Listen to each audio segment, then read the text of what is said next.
your research and insight on this.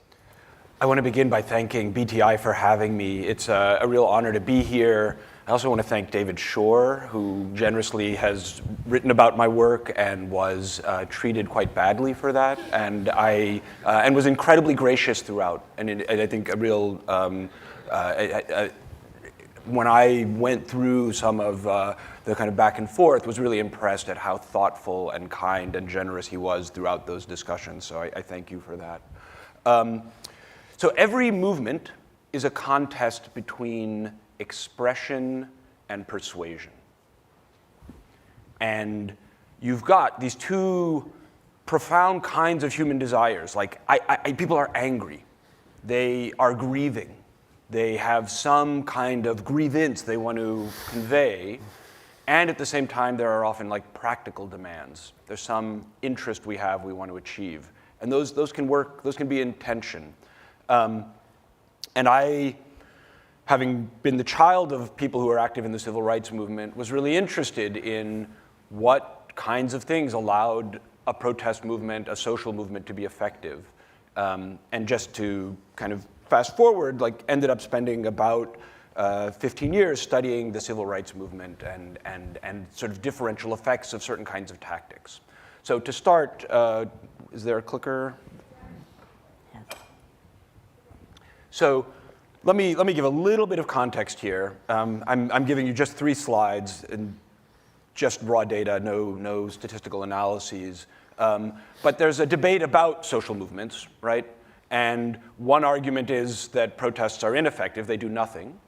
Another kind of argument is only really kind of just highly disruptive protests are effective, or maybe only nonviolent protests are effective. And I'm not going to go into kind of all of the details of these different kinds of debates, but in political science, an argument is that basically elites dominate political communication and that bottom-up effects are essentially, there's very little evidence of mass movements having any effect at all. Okay? So in this plot, you're looking at the x-axis is clearly time over about a 30-year period. The y-axis is percentage of people saying a particular issue is the most important problem. There are a variety of issues that are put into 4 buckets. So if people said, juvenile delinquency was a problem, that got put in social control. And what you can see is that in the first part of the plot, the first half, foreign affairs, the Cold War dominates. But there's a big dip in the early 60s where we see civil rights spike, and a majority of Americans are saying civil rights is the most important problem in America. So that's broadly inconsistent with the story that says protests are ineffective, right? The civil rights movement was able to punch through in a period of the Cold War and make civil rights the most important problem in America. But importantly, if your argument is that nonviolence is all that matters, it's hard to explain some of the later curve where we look at this orange social control curve. There's a period in the late 60s, early 70s where concerns about crime, riots, juvenile delinquency rise and become the most important problem in America, right? And so I was trying to figure out, how can we better explain some of these patterns? Again, this is a very simple plot, just raw data. And let me explain again the axes, right? Y-axis here is year, x-axis is year. On the left, we have a y-axis that says the number of protesters per month, and those are the circle dots, the little, and so what you've got is a kind of a measure of protest activity. How much protest activity, and again, this is just civil rights protest, it's not Vietnam protests, it's not other free speech protests. And then the green line is we've just zoomed in on that. The first plot had percent of people saying most important problem. So that's the same now on the right y-axis, percent saying civil rights is the most important problem. So that's the same data. And what you can see, and again, this is like, there's no statistical analysis here. This is just raw data. We see a spike in concern about civil rights around the 1960 Civil Rights Act. So there is an elite effect, it seems. Like when there is legislation, 1964 Civil Rights Act, there's a spike. When there's elite action, there does seem to be a spike in opinion. But importantly, in 1963, around the March on Washington, the highest dot 250,000 people converge on Washington, D.C. New York Times calls it the greatest movement for redress of grievances the country has ever seen. And they say in that lead paragraph, notably, there was no violence to mar the events, right? Like the sort of presence or absence of violence is often a defining aspect of how these things are framed. We see another spike around 1965 where Selma happens. Famously, John Lewis and others are beaten by state troopers and vigilantes on the Edmund Pettus Bridge. As a kind of just side note, that happens by coincidence. There's a national broadcast, and I believe it's ABC, about the Nuremberg trials. And they break into the Nuremberg trials movie and cut to the Edmund Pettus Bridge and show this kind of like domestic fascism against civil rights protesters, right? So it's just a galvanizing moment, and you see this really dramatic spike and fall, another spike around the Voting Rights Act, and so on, right? So plausibly evidence of, if your hypothesis protests do nothing, we have some, I think, reasonable evidence that protests are moving public opinion. And as was just discussed, and I show this in other work I'm not going to show today, but a protest today is generating, a nonviolent protest today is generating a headline on a front page newspaper that mentions civil rights. I looked at 250,000 headlines across 8 newspapers in this period, right? So a nonviolent protest today produces a headline about civil rights or voting rights. But if we look at protests where there's protester-initiated violence, so this is 1964 to 1973, again, hundreds of protest events. Now I'm using the log of violent protest arrests as a measure of like protest activity, how much like on-the-ground activity is there. And I take the log here just because there's some events that are vastly larger than others, and so to kind of put it on a more readable scale. And then again, I'm zooming in on that was the social control line, percent saying social control is the most important problem is the right y-axis.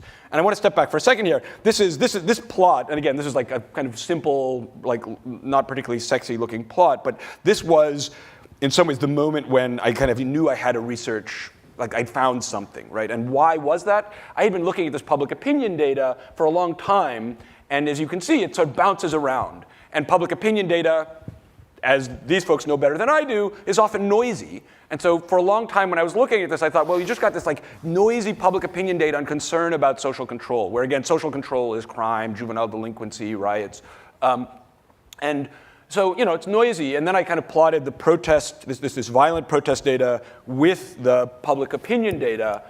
And after studying it for a while, I was like, oh, you know what? There's actually a structure here, right? And so the first order of the structure is it's going up in the summer and down in the winter. And if your story about concern about something like social control is that it's driven by, say, racism, which is like non-trivially a factor, you'd have to have a reason why like anti-black affect is seasonal, right? It's more durable, but it's not like the whole story here, right? And there are other things, like we have 1965, Watts Uprising is one of the largest violent protests in American history, 3,000 incidents of arson, more than 36 people killed, in part, many of them by police and National Guard. But it's early, right? There's a small spike in 65, and there's sort of this building shift in public opinion where this issue becomes more salient as there are more of these big events where there is significant, again, injury. I'm not talking about how these terms are defined, but injury, property damage, death. Significant injury, property damage, death, arson are the ways in which a violent protest is defined. So all to say, and I'll begin to wrap, that we see this shift away from concern about civil rights to a concern about social control in this era of more extreme tactics, right? This is a kind of the later part of the civil rights era. And I want to be clear, like, there are lots of reasons to think violence might be moral, right? Violent resistance to the Nazis was, like, to me, like, absolutely like a principled way to try and like defend one's freedom. In the context of like violent state repression, it might be that violence's response is legitimate. But what we also see is in a democratic society where you have these like multiple channels with which to, again, engage in this kind of redress of grievances, it may be that violence is moral but not strategic. So just to wrap, like, two important things I think that are worth considering here. One is, so I've talked about how nonviolence was an effective tactic, but it's important to add a footnote to that. So one is that there's a great history of the media coverage of the civil rights movement called the race beat, and it has some powerful stories about how the kind of the logic of the media in their coverage. And there's a vignette about a very large protest in Hattiesburg, Mississippi, largest nonviolent protest in that city. And the New York Times reporter is quoted in this book as saying, no blood, no guts, no story. Right? It wasn't enough to have a big nonviolent protest, and the civil rights leaders began to sort of iteratively figure this out. And so they began to pick places like Selma to organize protests because they knew that Bull Connor was going to engage in these spectacles of violence that would make them the targets of violence, which would help generate media coverage that was sympathetic, right? So in fact, there was a strategic use of violence, but making themselves the targets of violence. Second thing is, I think it's useful, and this is sort of where I'm going, and I'll wrap in a moment, I think it's useful to think about protests as a kind of storytelling. There are good guys and bad guys, there are narrative arcs, there is sympathetic kind of representation or not. And I think at the heart of what the civil rights movement understood at its most kind of effective times was that each of these events was, John Lewis, Martin Luther King talked about, we're trying to dramatize injustice. They stage a protest. They were organizing protests between 9 and noon because footage needed to be flown to New York to be broadcast nationally. There was like intense attention to how do we construct a narrative, put children in front of cameras, in front of fire hoses, casting particular people for effectiveness. So all to say, there was a kind of process of constructing narratives to persuade that was particularly effective. And the last thing I'll say is it wasn't just about, I think, telling stories at a kind of superficial level, but getting back to the leverage plot that we saw earlier. It was about altering mindsets, trying to change kind of the deep stories people have about what is normal and what is natural and what is acceptable. Thank you.